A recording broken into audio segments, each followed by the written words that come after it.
রাসূল এত বড় মহান মানুষ, মহান পবিত্র ব্যক্তি, যার হাতে হাউজে কাউসারের চাবি, যিনি সুপারিশ করে মানুষকে জান্নাতে নিয়ে যাবেন, যার উম্মত সর্বপ্রথম জান্নাতে ঢুকবেন। এত বড় মহান মানুষ যদি শেষ দশকে কোমর বেঁধে ইবাদতের জন্য, গুনাহ মাফ দেওয়ার জন্য, আল্লাহর কাছে যাওয়ার জন্য, আল্লাহর প্রিয় হওয়ার জন্য এমন ভাবে মাঠে নেমে পড়ে, আমি আর আপনি গুনাহগার মানুষ ভাই, কি করতে হবে একবার চিন্তা করে দেখুন। আমাকে রহম করেছেন, দয়া করেছেন, আমাদের গুনাহগুলোকে তিনি গোপন করছেন।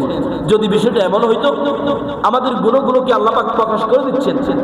আল্লাহ পাক মানুষের সামনে আমাদের গুনাহগুলোকে অটোমেটিক আমাদের চেহারার সামনে প্রকাশ করছে। আপনার গুনাহগুলো যদি আল্লাহ চেহারার সামনে প্রকাশ করে দিত, একবার যদি মানুষ জানতো আপনি কত বড় পাপী, কি কি গুনাহ করেছেন, কি কি বদকাজ করেছেন, কত বড় খারাপ কাজ করেছেন, এটা যদি মানুষ জানতো, মানুষ আপনাকে জুতার মালা পরাইয়া এলাকা ছাড়া করত। সাল্লাল্লাহু আলাইহি ওয়াসাল্লাম যখন রমাদানের শেষ দশক আসতো, রমাদানের শেষ দশক যখন আগমন করত, তার লুঙ্গিটাকে তিনি শক্ত করে বাঁধছেন, কোমরটাকে বেঁধে ফেলতেন। আমরা কোমর বাঁধি কখন? আমাদের কোমর বাঁধার প্রয়োজন হয় কখন?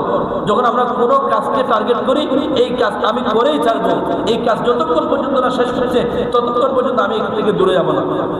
যখন একটা কোনো কাজকে আমরা কঠিনভাবে নিয়ত করি, তাহলে সেই কাজের জন্য আমরা কোমর বেঁধে নেমে পড়ি, যেন মাঝখানে কোনো কি না হয়, কোনো সমস্যা না হয়, কোনো যেন ঝামেলা না হয়, কোনো যেন আবার ডিস্টার্ব না হয়। এই জন্য আমরা কোমর পাল্লা একেবারে রশি দিয়ে বাঁধি। রমজানের শেষ দশক আসলে আল্লাহর রাসূল কোমর বেঁধে নেমে পড়তেন, যেন এই 10 দিন থেকে একটা সেকেন্ডও যেন তিনি আল্লাহর জিকির থেকে, আল্লাহর তাসবিহ থেকে, কোরআন তেলাওয়াত থেকে, আল্লাহর সম্পর্ক থেকে এক সেকেন্ডের জন্য যেন তিনি বিচ্ছিন্ন না হন। মুসলমান চিন্তা করে দেখেন তো, নবী মুহাম্মদ সাল্লাল্লাহু আলাইহি ওয়াসাল্লাম তিনি কি সাধারণ নবী? সবাই বলতে হবে, আওয়াজ না করলে কথা আসবে না। রাসূল কি সাধারণ নবী ছিলেন নাকি অসাধারণ নবী? মানব জগতের সর্বশ্রেষ্ঠ ব্যক্তি নাকি সাধারণ কোন ব্যক্তি? মানব জগতের তার চেয়ে শ্রেষ্ঠ ব্যক্তি কোন নবীও ছিল না। তিনি সকল নবীদের সেরা নবী, সকল মানবের সেরা মানব, নবীদের সর্দার তিনি, আল্লাহ রাসূলের সবচেয়ে কাছের মানুষ তিনি, আল্লাহ সবচেয়ে মাহবুব বান্দা তিনি, যিনি জান্নাতে যাওয়ার জন্য মানুষকে সুপারিশ করবেন, যার কাছে হাউজে কাউসারের চাবি রয়েছে, যিনি হাউজে কাউসারের পানি পান করে মানুষকে জান্নাতে নিয়ে যাবেন।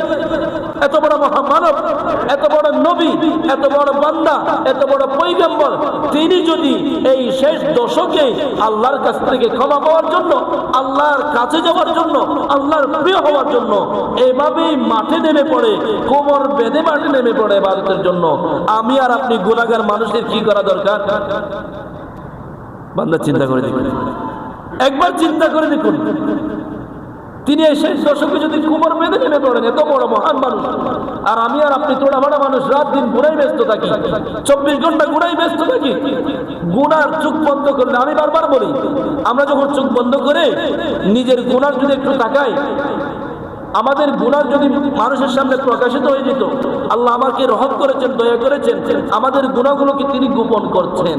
যদি বিষয়টা এমন হইতো, আমাদের গুনাহগুলোকে আল্লাহ পাক প্রকাশ করে দিচ্ছেন। আল্লাহ পাক মানুষের সামনে আমাদের গুনাহগুলোকে অটোমেটিক আমাদের চেহারার সামনে প্রকাশ করছে।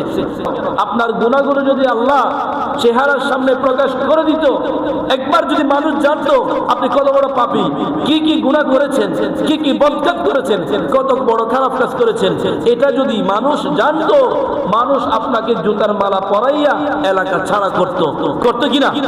আমিও বলছি, আমাকেও করতো, আমিও এত বড় পাপী, মানুষগুলো এত বড় পাপী, আমাদের মতো এত বড় পাপী গুলো, তাহলে কি হবে? রাসূল এত বড় মহান মানুষ, মহান পবিত্র ব্যক্তি, যার হাতে জান্নাতের চাবি, যার হাতে হাউজে কাউসারের চাবি, যিনি সুপারিশ করে মানুষকে জান্নাতে নিয়ে যাবেন, যার উম্মত সর্বপ্রথম জান্নাতে ঢুকবেন। এত বড় মহান মানুষ যদি শেষ দশকে কোমর বেঁধে ইবাদতের জন্য, গুনাহ মাফ দেওয়ার জন্য, আল্লাহর কাছে যাওয়ার জন্য, আল্লাহর প্রিয় হওয়ার জন্য এমন ভাবে মাঠে নেমে পড়ে, আমি আর আপনি গুনাহগার মানুষ ভাই, কি করতে হবে একবার চিন্তা করে দেখুন তো, আমাদের কিভাবে নামতে হবে? মুসলমান অবহেলা করছি, বারবার অবহেলা করি, বারবার ভুল করি, বারবার সময় চলে যায়, এই সুযোগ বারবার হারিয়ে ফেলি। গত রমজান চলে গেছে, এটাও চলে যাবে, আগামী রমজানও চলে যাবে, হয়তো এর মাঝখানে অবহেলার মাঝখান দিয়েই আপনিও চলে যাবে। অবহেলায় গতবার চলে গেছে, এবারও চলে যাবে, আগামীবারও চলে যাবে, মাঝখান দিয়ে আপনিও চলে যাবেন, টের পাবেন না। তখন আল্লাহর কাছে আপনি কি জবাব দিবেন? কি নিয়ে হাজির হবেন? কি নিয়ে উপস্থিত হবেন? রাসূল তো বলেছেন, রাসূল এভাবে মিম্বার থেকে নামছেন, জিবরাইল সামনে দিয়ে বড় বড় আওয়াজ করে বলছেন, ওই ব্যক্তির উপর আল্লাহর লানত, ওই ব্যক্তির উপর আল্লাহর গজব নাযিল হোক, ওই ব্যক্তির উপর আল্লাহ অভিশাপ দান করুক যে ব্যক্তি রমজান মাস পেয়ে নিজেকে গুনাহমুক্ত করে পবিত্রতা অর্জন করতে পারে নাই, তার জন্য আল্লাহর গজব নাযিল করুক। এ বলছে কে? জিবরাইল। জিবরাইল ছোট ফেরেশতা না, আল্লাহ যতগুলো ফেরেশতা বানাইছেন, আল্লাহ যতগুলো ফেরেশতা সৃষ্টি করেছেন, সব ফেরেশতার সবচেয়ে সেরা ফেরেশতার নাম হলো জিবরাইল। হযরত জিবরাইল বদদুয়া করছেন কার জন্য? যে রমজান পাইয়া নিজেকে গুনাহ মাফ করে পবিত্র অর্জন করতে পারে নাই, তার উপর আল্লাহর লানত, আল্লাহর গজব নাযিল হোক। আল্লাহর রাসূল বলেন আমিন। আমিন বলছে রাসূল।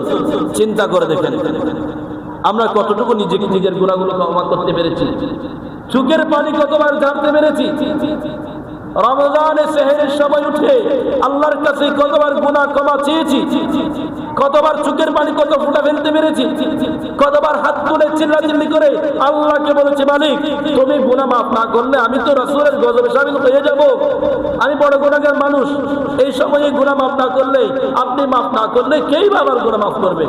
আপনি আমার মালিক, আপনি আমার রব, আপনি আমার খালিক, আপনি আমার রাজ্জাক, আপনি গফফার, আপনি গফফারুজ যুনুব, আপনি রহমানুর রহিম, আপনি গফুরুর রহিম।